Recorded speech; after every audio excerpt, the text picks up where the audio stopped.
Prior to the initial experiment of paradise suns incarnated into physical form, there was a major concern surrounding how they would react to being reincarnated with amnesia. This led to the creation of a specific incarnation configuration by the paradise sun known as Enhantak, ensuring that once a soul entered physical form, it would not return to its original essence for security purpose. This model was essential for developing races with primitive DNA capable of surviving in harsh planetary conditions. It ultimately resulted in the creation of the first races in the universe, known as dragons and reptilians. In each cycle of reincarnation, the reptilians believed they would attain ascension and reunite with their creator. However, upon their deaths, their memories were erased and they were forced to reincarnate repeatedly to continue the experiment. This ongoing process is currently unfolding on Earth. Many eons later, the Archangel Michael arrived at Havana Shantar with a new proposal of reincarnation. This new model allowed the soul to incarnate into the physical bodies and then return to the source of everything, carrying all the acquired knowledge and potentially become a new paradise sun in the multiverse. The combination of these two fundamental models of incarnation ultimately led to the creation of duality in the multiverse. The duality did not arise between Michael and Enhantak themselves, but rather between fractals incarnated in the physical form with no recollection of their origins. This internal conflict eventually sparked the Orion War, one of the most significant conflicts in the galactic history. As I mentioned at the beginning of this topic, we are currently in the second stage of the two cycles, also referred to the ascension. However, without engagement with our settled bodies, returning home is not possible. Another critical aspect to consider in the ascension process is perhaps the most crucial one. After starting the reincarnation process on Earth, many of us were influenced by dense experiences involving drugs, bad relationships, negative emotions, and contracts of religious submission.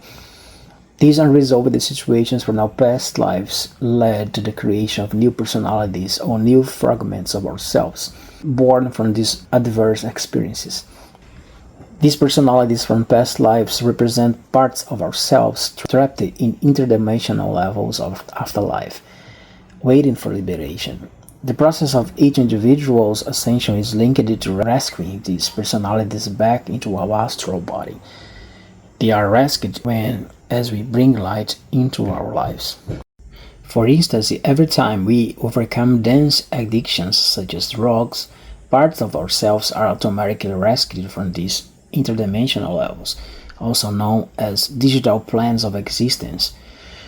The process of ascension is essentially the process of rescuing parts of ourselves lost in these interdimensional levels due to the past life traumas and negative emotions. Once these parts are rescued, we become capable of reconnecting with our higher bodies and continue our cosmic journey back home. This is a crucial step in achieving real spiritual awakening. All of us originally came from antimatter energy, meaning that our souls were created even before Earth existed, making us essentially extraterrestrial. Though we are temporarily embodied human form, we are not inherently human. The soul transcends gender or race. It is consciousness and energy with the capability of attach itself to any form of physical race.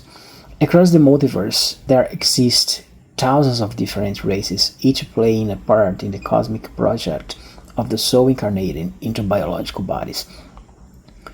Each race has its own commander.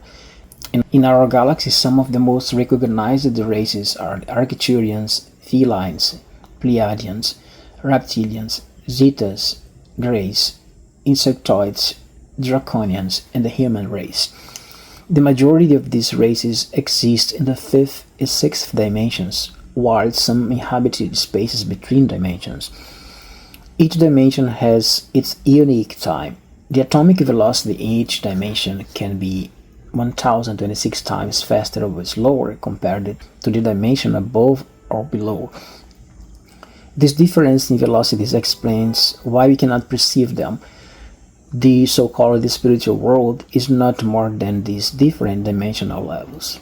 Beings living these dimensions have been making contact with us through intuition, dreams, and clairvoyance.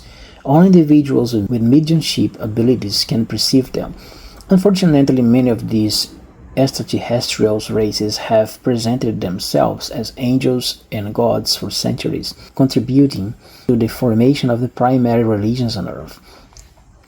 The deities of our religions are actually extraterrestrials who have manipulated humanity in order to claim our divinity and eternal power.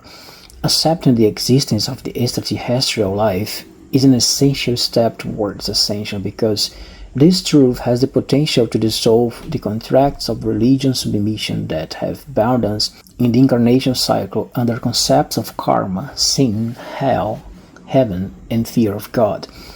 Clearing these contracts consequently free us from the feelings of guilt that have compelled us to reincarnate repeatedly. Mankind is not ready to be contacted by extraterrestrial beings because for thousands of years they have deceived us about our origins. There is an old saying that a lie repeated 100 times becomes a truth.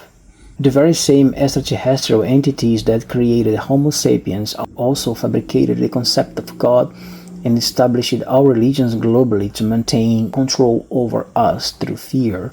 If our true origin were revealed through television, internet, or radio, it could potentially bring about the collapse of our civilization.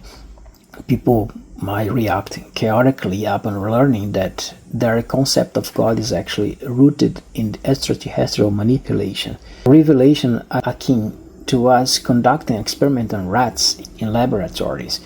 This disclosure would significantly challenge established beliefs concerning God, faith, and self-love.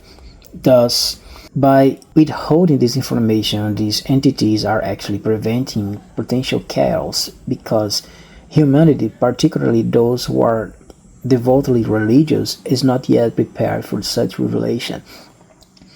The first meet with aliens will likely occur soon, but regrettable, it might be negative extraterrestrial who reveal themselves initially. Their intention will likely be to manipulate humanity once more. Accepting the reality of extraterrestrial existence makes the ascension process easier because after passing away, we are already aware of their existence. In the afterlife, we become capable of engaging with them without religious disguises that cloud our perception.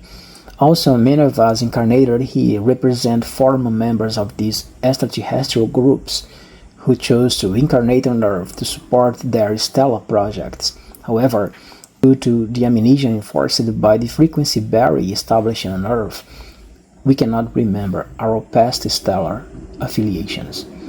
This is Igor, and the script in this video is taken from my ebook called The Guide to Ascension. I'll be creating more episodes in the future, so remember to subscribe to my channel to stay updated.